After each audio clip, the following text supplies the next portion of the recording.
তোমার ইচ্ছায় ভালো মন্দ শেষ অন্তরাটা আর কি মনে হয়। তোমার ইচ্ছায় ভালো মন্দ, তোমার মাঝেই সবানন্দ। আবুল সরকারের কপাল মন্দ, দুঃখ পাইলে খুশি না, নিজের লাভটা পুরোপুরি বোঝে আর কি। দুঃখ পাইলে কে খুশি হয়? যাক, এগুলি আমার কোনো কথা না। আমার কথা হইল তোমার ইচ্ছায় ভালো মন্দ যদি হয়, তাইলে সবচেয়ে মহাপাপিষ্ট এটা লোক এই যে ফেরাউন, এটার মধ্যে কোনো ভালো নাই, ব্যাকি মন্দ।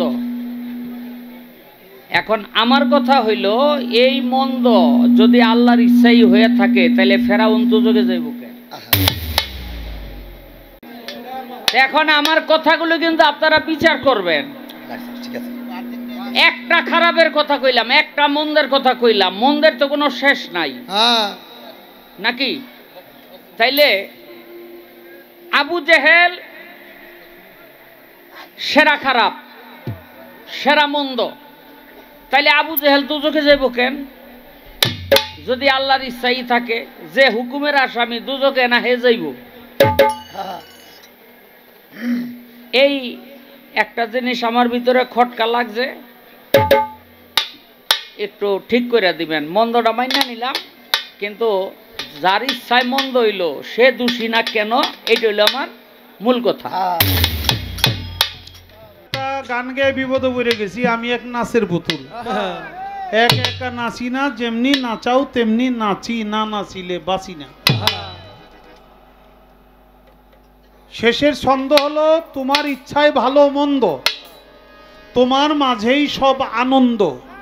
আবুলের হয় কপাল মন্দ, দুঃখ পাইলে খুশি না। সব যদি আল্লাহর ইচ্ছায় যদি ভালো আর মন্দ হয়, তাহলে সবচেয়ে বেশি মন্দ হইল ফেরাউন এবং আবু জাহেল। যদি আল্লাহর ইচ্ছাই হয়, তাহলে তারা দুজকে যাবো কেন?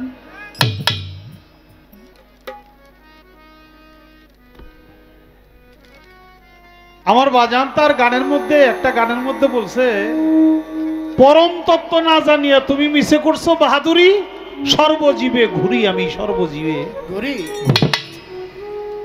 তার একটা ছন্দ হলো, ইচ্ছাময়ী নামটি আমার, ইচ্ছাতে গৈরাসি সংসার, বাঞ্ছা কল্প তরু জীবের বাঞ্ছা পূর্ণ করি।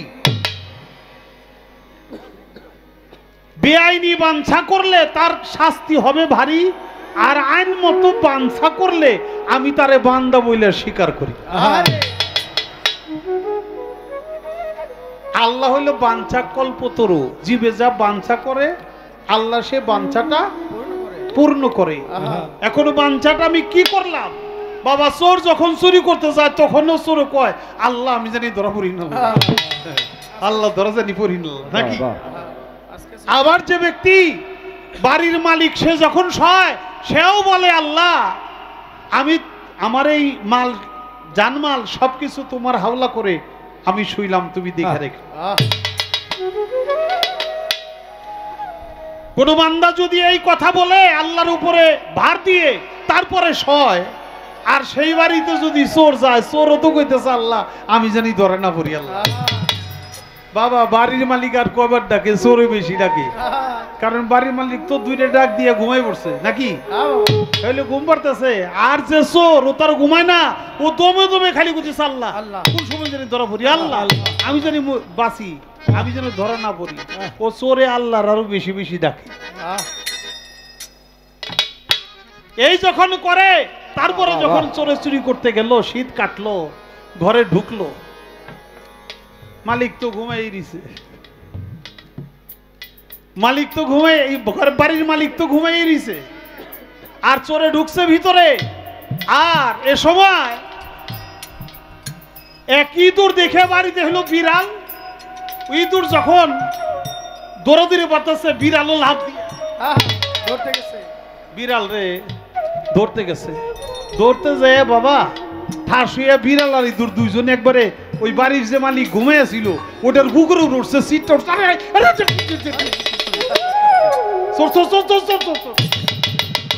ডরে আবুল তাবুল কি কইব তাও বুঝে না, ও তো ঘুমের থেকে জাগনা পাইছে। বাবা চোরে চুরি করা বাদ দিয়েছে, আনলে হ্যাঁ দৌড়াইছে, দৌড়ে কত দূর যাই হ্যাঁ হাফায়ার কয় আল্লাহ আল্লাহ খুব বাঁচান বাঁচাইছে, আল্লাহ খুব বাঁচান বাঁচাইছে। আর ওই যে বিড়াল আর ইঁদুরের কারণে যে বাড়ির মালিকের উপরে পড়লো, তার ঘুম ভেঙে গেল, ওইটা দেখে শীত কাটা কয় হায় হায় রে আল্লাহ কি বাঁচান বাঁচাইছে রে, চোরে আমার কোনো মান সম্ভব নষ্ট করতে পারে না। একটা বিষয় কি বাবা, আল্লাহ হইল জীবের বাঞ্ছা কল্পতরু। আমার এই পায়ের তলে এটা শুনলো না, না এটা এটা পারা লাগলে আমার বিরক্ত লেগে যাবে, আমি কথা বলে মানে পায়ের তলে ইটের মতো একটা ভিজে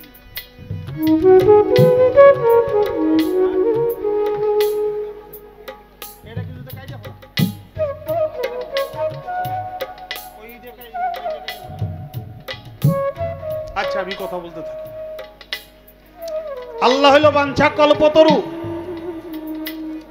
ফেরাউন যখন নিজেকে খোদা বলে দাবি করে যে আমি খোদা, আজ থেকে তোমরা আমারে খোদা মানবা, আর কোন খোদা না। মানুষে কয় যে তুমি যে আমাদের খোদা, অনেকদিন যাবত বৃষ্টি হয় না, তুমি খোদা হইলে আমাদের বৃষ্টি দাও, বৃষ্টি না হইলে জমিতে ফসল হয় না, আমরা সূর্যের তাপে গরমের তাপে কষ্ট করতেছি। ফেরাউন তো জানে যে ও সত্যিকারে খোদা না।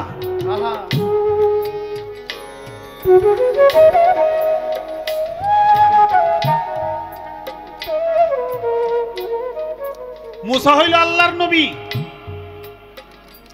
মুসা নবীর গায়ের জামা নিয়ে পাহাড়ের উপর উঠা কয় আল্লাহ তুমি তো জানো আমি সত্যিকার আল্লাহ না,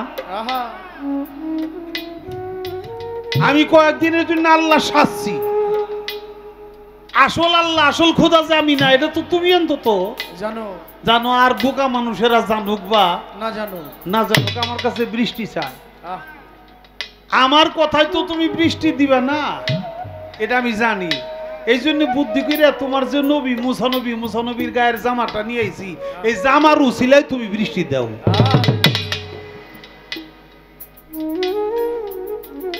পাল্লা কয় ফেরাউন রে, তুই আমার মুসার গায়ের জামার উছিলায় বৃষ্টি চাস, আমার নবীর গায়ের জামার উছিলায় যখন চাস আমি তো না করতে পারি না, ঠিক আছে যা বৃষ্টি দিব। যে কয় হ্যাঁ আগামীকাল বৃষ্টি হইব, এমন বৃষ্টি হয়েছে বাবা, আগুনের বৃষ্টি, যেখানে পরে অনেক উস্কা পড়ে যায়। আরে কোন মতে সেই বৃষ্টি তার টিকতে পারে না। মানুষেরা কয় ওরে আমার আল্লাহ, ওরে খোদা, এই বৃষ্টি থেকে বাঁচাও, এই বৃষ্টি আমরা চাই না, বন্ধ করো। বৃষ্টি তো বন্ধ হইছে। ফেরাউনের কাছে যে কয় যে আপনি আমাকে খোদাকে কেমন বৃষ্টি দিলেন, যে বৃষ্টিতে জৈলা পুইরা সরকার হয়ে যায়, যেটা কোনো ঠান্ডা না শীতল না।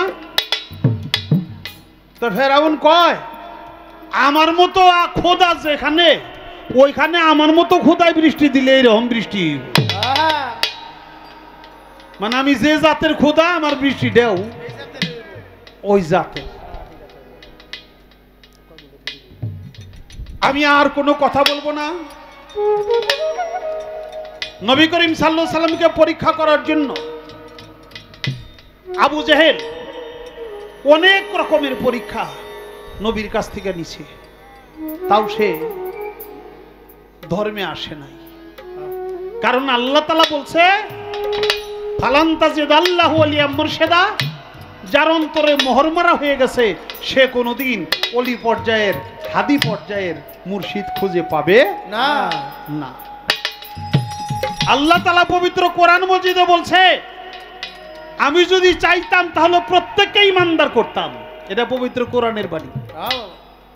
আল্লাহ চাই নাই, আল্লাহ না চাওয়ার পিছনেও কারণ আছে, আল্লাহ না চাওয়ার পিছনেও কারণ আছে। একটা মানুষ লেখাপড়া করে উচ্চ শিক্ষায় শিক্ষিত হয়ে তারপরে একজন দুনিয়ার মূর্খ একজন লোকের মানে অশিক্ষিত লোকের পায় ভক্তি দিয়া পড়ে, এটা স্বাভাবিক বিষয় না। এটা এক জন্মের কামাই না, এটা এক জন্মে হয় না, এটা জন্মান্তর বাদে বলে তুমি যে এখন এত বড় সাধু হয়েছো, এত বড় অলি হয়েছো, এত বড় বিশ্বাস হয়েছো, এত বড় মর্যাদাপূর্ণ ব্যক্তি হইছো, এটা তোমার পূর্ব জন্মের কামাই, তোমার এ জন্মের না। গত জন্মে যা করেছো এ জন্মে তাই ভোগ করার জন্য এসেছো। আবু জেহেল, আবুল আহাব, উতবা, সাইবা এবং আরো যারা বড় বড় কাফের মুনাফেক, আল্লাহ তাদেরকে পথে আনে নাই। তাই বলছে, তাই গানের মধ্যে বলছি, তোমার ইচ্ছায় ভালো মন্দ, তোমার মাঝেই সব আনন্দ।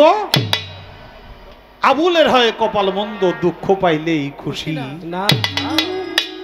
দুঃখ পাইয়াও যদি খুশি থাকতাম তাহলে আমার কপাল ভালো হইতো, আহা, আর দুঃখ পাইলে যে খুশি না, এই জন্য আবুলের কপাল মন্দ। মন্দ। আহ, আমি আর বেশি কিছু বলবো না।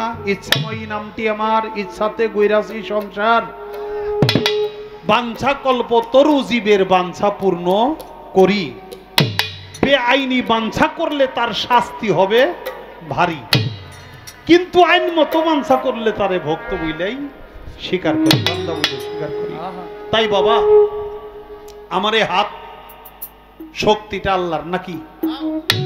আমার এই হাতের শক্তি কার? আল্লাহর না? আল্লাহ, আল্লাহর। মুখের শক্তিটা কার? আল্লাহর না? আল্লাহ। আল্লাহ যদি বলতে না দিতেন, বলতে পারতাম? না। তা আমি যদি মুখ দিয়ে একটা গালি দেই, এই গালি দেওয়ার শক্তিটা কার? এটাও কি আল্লাহর না? হ্যাঁ, হাতের শক্তি দিয়ে কারো হাত পাও টিপিয়ে শক্তি আল্লাহর না? আল্লাহ।